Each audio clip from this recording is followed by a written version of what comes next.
शिवनगर नाम का एक पुराना गांव था जहां कबाड़ और पुराने सामान का एक बहुत बड़ा बाजार लगता था। इसी कस्बे की एक तंग और पुरानी गली में राजू अपनी माँ कमला के साथ रहता था और घर की हालत बहुत खराब थी। राजू, आज फिर राशन के डब्बे खाली पड़े हैं। कल पड़ोस से थोड़ा आटा मांग कर लाई थी। आज घर में पकाने के लिए कुछ भी नहीं बचा है। मुझे पता है माँ, मैं रोज सुबह उठकर अपनी हथेलियों को देखता हूँ। इन लकीरों में कहीं भी सुख नहीं लिखा है।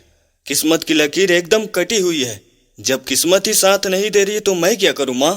किस्मत की लकीरें देखने से पेट नहीं भरता राजू। बाहर निकल और कोई काम तलाश कर। जो लोग काम करते हैं ना, उन्हीं की किस्मत खुद ब खुद बदल जाती है। काम कहाँ मिलता है माँ? मैं कल भी गया था बाजार में, लेकिन सब लोग मुझे खाली हाथ लौटा देते हैं। मेरी किस्मत में बस यही गरीबी लिखी है। राजू निराश होकर घर से बाहर निकला और शिवनगर के मुख्य बाजार में जाकर एक पुराने पेड़ के नीचे बैठ गया। वो अपनी हथेली को गौर से देख रहा था। तभी बाजार के सबसे पुराने और तजुर्बेकार व्यापारी किशोर सिंह वहां से गुजरे। क्या बात है राजू, बाहर में सब लोग अपने काम में लगे हैं और तू इस पेड़ के नीचे बैठकर अपने हाथ की लकीरें गिन रहा है। किशोर काका, मैं अपनी किस्मत की लकीर देख रहा हूँ। मेरे हाथ में राजयोग की लकीर है ही नहीं, इसीलिए मैं जो भी करता हूँ उसमें मुझे नाकामी ही मिलती है। तू अभी बहुत छोटा है राजू। किस्मत की लकीर हाथ में नहीं होती। जो लोग काम में अपना पसीना बहाते हैं, उनके हाथों में काम करने से जो छाले पड़ते हैं, वही छाले असल में किस्मत की लकीरें बन जाते हैं। छाले किस्मत कैसे बदल सकते हैं काका? मुझे तो कोई काम भी नहीं देता। मैं करना चाहता हूँ काम, लेकिन रास्ता ही नहीं मिलता। रास्ते बने बनाए नहीं मिलते राजू, खुद बनाने पड़ते हैं। इस बाजार को देख, यहाँ लोग कबाड़ और पुराना सामान खरीदते हैं। तू भी पुरानी चीजें खरीद कर उन्हें साफ कर और फिर बेचने का काम शुरू कर। किशोर की ये बात राजू के दिमाग में बैठ गई और उसने तय किया वो किस्मत का रोना छोड़कर खुद अपना रास्ता बनाएगा। अगले ही दिन राजू अपने दोस्त नवीन के साथ शहर के दूसरे हिस्से में पुराना सामान ढूंढने निकल पड़ा। राजू, किशोर काका की बातों में आकर तूने ये क्या काम शुरू कर दिया? हम लोगों के घरों से पुराना कबाड़ और टूटी हुई कुर्सियां खरीद रहे हैं। इसे कौन खरीदेगा हमसे? ये कोई कबाड़ नहीं है नवीन। हम इसे खरीदेंगे, इसे साफ करेंगे, इसकी मरम्मत करेंगे और फिर इसे बाजार में बेचेंगे। आज से मैं किस्मत के भरोसे नहीं बैठूंगा। पर हमारे पास इतने पैसे कहाँ हैं कि हम बहुत सारा सामान खरीद सके। जो थोड़े बहुत पैसे थे वो तो हमने इस पुराने और भारी संदूक को खरीदने में लगा दिए। ये संदूक बहुत खास लग रहा है नवीन। ये सागौन की लकड़ी का बना हुआ है और बहुत भारी भी है। इसे अगर हम अच्छे से साफ करके पॉलिश कर देंगे तो ये बाजार में बहुत अच्छे दाम पर बिकेगा। राजू और नवीन उस भारी संदूक को एक ठेले पर लाकर अपने ठिकाने पर ले आए। वो संदूक बहुत पुराना था और उस पर एक बड़ा सा लोहे का ताला लगा हुआ था, जिसकी चाबी किसी के पास नहीं थी। राजू, इस संदूक का ताला तोड़ा जाए या इसे ऐसे ही बंद बेच दे। मुझे लगता है कोई इसे ऐसे ही खरीद लेगा, क्योंकि इसकी लकड़ी बहुत अच्छी है। नहीं नवीन, हम इसे ऐसे नहीं बेचेंगे। हम पहले इसका ताला तोड़ेंगे, इसे अंदर से साफ करेंगे और पूरी तरह से नया जैसा बनाकर सेठ दीनदयाल की दुकान पर लेकर जाएंगे। अच्छा ठीक है, मैं हथौड़ा लेकर आता हूँ। इस ताले को तोड़ने में बहुत ताकत लगेगी।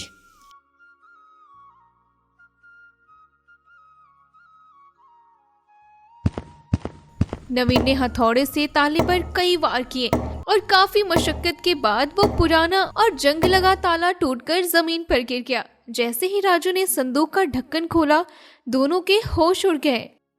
नवीन, ये क्या है? इस संदूक के अंदर तो एक और छोटा लोहे का डब्बा रखा हुआ है और ये डब्बा तो बहुत भारी है। जल्दी खोल राजू, मुझे डर लग रहा है। कहीं इसमें कोई खतरनाक चीज ना हो। जिस आदमी ने हमें ये संदूक बेचा था, उसे भी नहीं पता था कि इसके अंदर क्या है।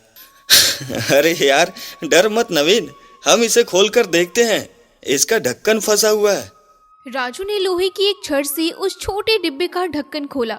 डिब्बा खुलते ही दोनों की आंखें फटी की फटी रह गई।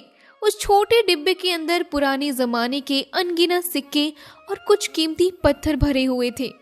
राजू, ये तो खजाना है। हम तो रातों रात अमीर हो गए। अब हमें कबाड़ का काम करने की कोई जरूरत नहीं है। हम ये सारे सिक्के बेच देंगे और आराम की जिंदगी जिएंगे। नहीं नवीन, हम ऐसा कुछ नहीं करेंगे। ये सिक्के हमें ऐसे ही बाजार में नहीं बेचने चाहिए। अगर लोगों को पता चल गया तो हमारे लिए बहुत बड़ी मुसीबत खड़ी हो जाएगी। अरे तो फिर क्या करेंगे हम इसका? इसे ऐसे ही डिब्बे में बंद करके रख दे क्या? हम इसमें से कुछ सिक्के सेठ दीनदयाल को दिखाएंगे। वो पुराने सिक्कों की परख रखते हैं। जो पैसे हमें वहां से मिलेंगे उससे हम अपने पुराने सामान के व्यापार को और भी बड़ा करेंगे। राजू और नवीन कुछ सिक्के लेकर बाजार के सबसे बड़े व्यापारी सेठ दीनदयाल के पास पहुंचे। सेठ की दुकान पर उस वक्त विलास नाम का एक आदमी भी खड़ा था, जो बाजार में अपना दबदबा बनाए रखना चाहता था। कहो राजू, आज मेरी दुकान पर कैसे आना हुआ? मैंने सुना है कि तुमने कबाड़ का नया काम शुरू किया है। मेरे लायक कोई सेवा हो तो बताओ। सेठ जी, मैं आपके पास कुछ पुराने सिक्के लेकर आया हूँ। मुझे ये मेरे घर के पुराने सामान में मिले थे। मैं जानना चाहता हूँ कि क्या इनकी कोई कीमत है? पुराने सिक्के? लाओ मुझे दिखाओ राजू। तुम्हारे जैसे गरीब लड़के के पास पुराने सिक्के कहाँ से आ गए? अरे कहीं तुमने किसी के घर में हाथ तो नहीं साफ कर लिया? अपनी जुबान संभाल कर बात करो विलास। ये सिक्के मुझे मिले हैं। सेठ जी, आप खुद देख लीजिए और मुझे बताइए कि इनके बदले मुझे व्यापार शुरू करने के लिए कितने पैसे मिल सकते हैं। सेठ दीनदयाल ने अपना चश्मा पहना और उन सिक्कों को बहुत बारीकी से देखने लगा। सिक्कों की नक्काशी और धातु देखकर सेठ दीनदयाल समझ गए कि ये कोई आम सिक्के नहीं है। राजू, अरे ये सिक्के बहुत दुर्लभ हैं। मैं तुम्हें इन 10 सिक्कों के बदले इतनी रकम दे सकता हूँ जिससे तुम बाजार में अपनी खुद की एक बहुत बड़ी दुकान खोल सको। बोलो, क्या तुम्हें मंजूर है? मंजूर है सेठ जी, मुझे व्यापार बड़ा करना है। आप मुझे पैसे दे दीजिए। सेठ जी, आप इस लड़के को इतने पैसे क्यों दे रहे हैं? ये कल का लड़का हमारे सामने दुकान खोलेगा। ये बात मुझे बिल्कुल पसंद नहीं आ रही है। विलास, ये मेरा व्यापार है और मुझे पता है मैं क्या कर रहा हूँ। राजू, तुम कल आकर अपने पैसे ले जाना और अपनी दुकान की तैयारी शुरू करना। अगले दिन राजू ने सेठ दीनदयाल से पैसे लिए और शिवनगर के मुख्य बाजार में अपनी एक बड़ी सी दुकान किराए पर ली। विलास ये सब देखकर अंदर ही अंदर जल रहा था और उसने राजू को बर्बाद करने की योजना बनानी शुरू कर दी। ये राजू बहुत तेजी से आगे बढ़ रहा है।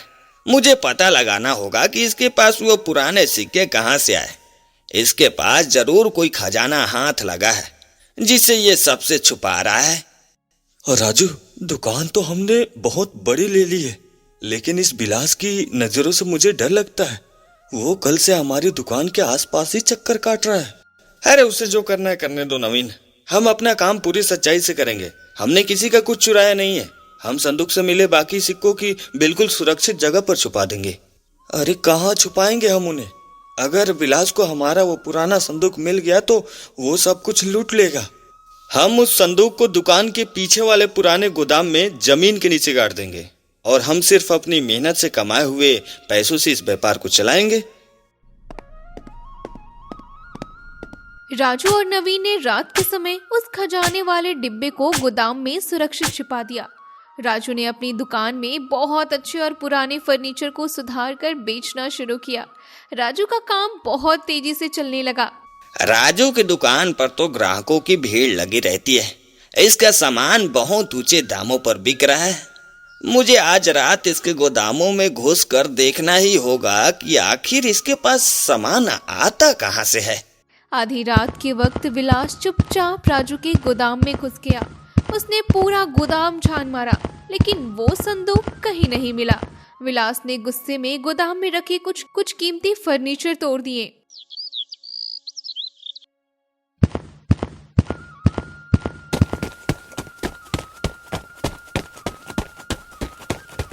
राजू, जल्दी उठो। किसी ने हमारे गोदाम का ताला तोड़ दिया है। अंदर सारा सामान बिखरा पड़ा है और कुछ कीमती कुर्सियां पूरी तरह से टूट गई है। मुझे पता है ये किसने किया है, ये विलास का ही काम है। वो कल रात हमारे खजाने को ढूंढने आया होगा। अब हम क्या करेंगे राजू? हमारा तो बहुत नुकसान हो गया। क्या हम पुलिस के पास जाएं? अरे नहीं नवीन, हम पुलिस के पास नहीं जाएंगे। अगर हम पुलिस को बुलाएंगे तो वो खजाने के बारे में भी सवाल करेंगे। हम विलास को उसी की भाषा में जवाब देंगे।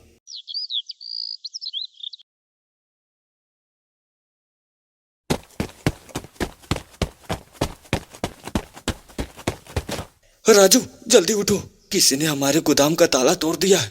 अंदर सारा सामान बिखरा पड़ा है और कुछ कीमती कुर्सियां पूरी तरह से टूट गई है। मुझे पता है ये किसने किया है, ये विलास का ही काम है। वो कल रात हमारे खजाने को ढूंढने आया होगा।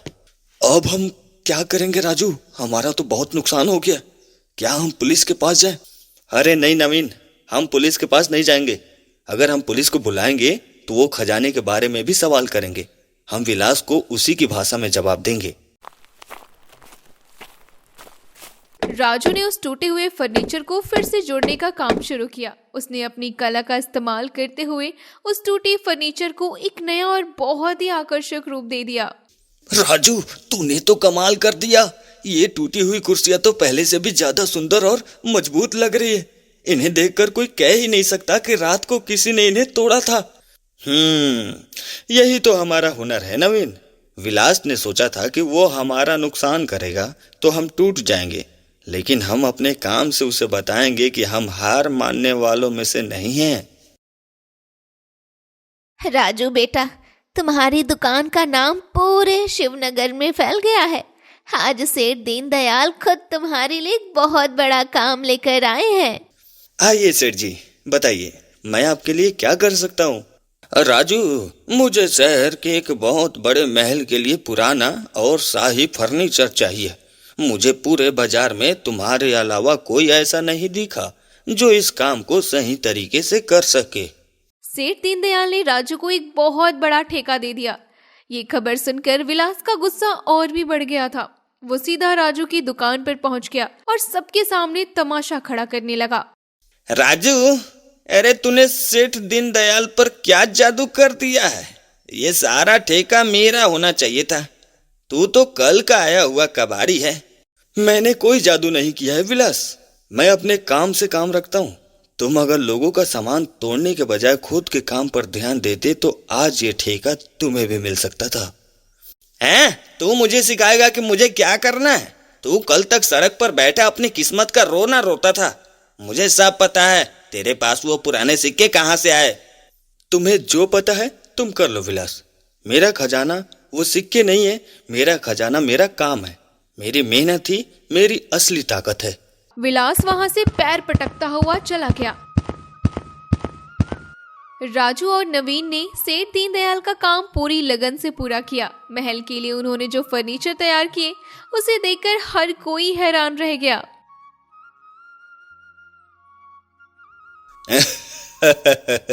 राजू, तुमने तो कमाल कर दिया। ये काम इतना बेहतरीन है कि शहर के बड़े बड़े लोग तुमसे ही अपना काम करवाएंगे। ये लो तुम्हारा पूरा पैसा। शुक्रिया सेठ जी, ये सब आपकी वजह से ही तो हुआ। आपने उस दिन मुझे सही रास्ता दिखाया था। राजू, आज हमारे पास इतना पैसा आ गया है कि हमें अब उस खजाने वाले संदूक की जरूरत ही नहीं है।